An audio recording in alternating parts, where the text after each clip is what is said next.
Hello, everyone. We're starting off with My Hero Academia. And the chapter was good. It was the conclusion of the Todoroki family backstory, which is fine, which is good. It's closer to fine. I don't particularly care, but it was good to have it end. Some people feel strongly one way or the other. It was whatever for me. I don't really care. It starts off showing that Endeavor decides after Toya's attack on Shoto to keep Shoto away from the rest, and it turns into a spiral from then on. The whole point is that this backstory shows that Endeavor was not great. He neglected the first three, and then he was not good to Shoto. Toya, however, showed that there's something wrong, like something's up with him, that he'd lash out against his mother, he'd lash out against everyone who doesn't agree with him. The abandonment issue being the key part of that. Endeavor's neglect really damaged Toya as Toya continued to train and grow stronger. Well, attempt to grow stronger. And no matter what any of them tried to do, they were no good.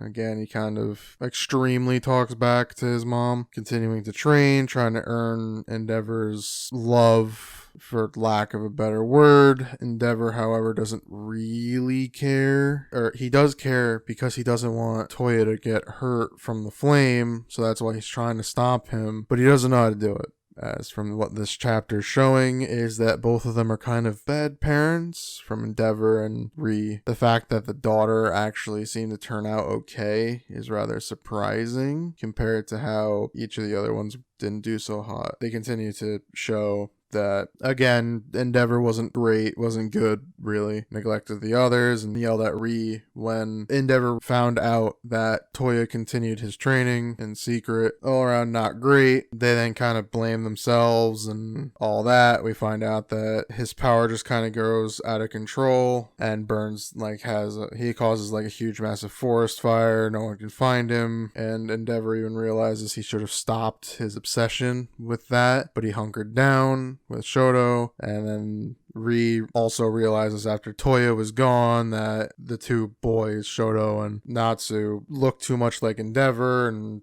the guilt got to her. It's why the whole thing, they all blame themselves for something going wrong with the family. Ri, however, reassures Endeavor that he has to get up and get ready because he has to fight Dabi. He has to be the one, and that basically it'll have to be the whole family fights Dabi. I'm guessing it's how it's sort of implied. They'll all be with Endeavor in that fight, as Shoto has been trying to make an effort to kind of save everyone in the family. They say that Shoto's the family hero and he's been making the biggest effort, and at first Shoto thought he had to defeat Dabi, but now realizes it has to be Endeavor, and that he says at the end, once he's done grieving, they all have to get up and fight Dabi together. We then see Hawks and Best Jeanist waiting outside, and that's the end of the chapter. The whole chapter is again fine. This whole thing, however, with the Todoroki family bonding over this, in a manner of speaking, shows that Dabi's killing Endeavor the next time they meet, without a shadow of a doubt. I wouldn't be surprised if he did more damage, killing Endeavor as well as Ri, maybe even the sister, or Natsu, giving more of the tragic backstory to Shoto as he goes on to do his own thing.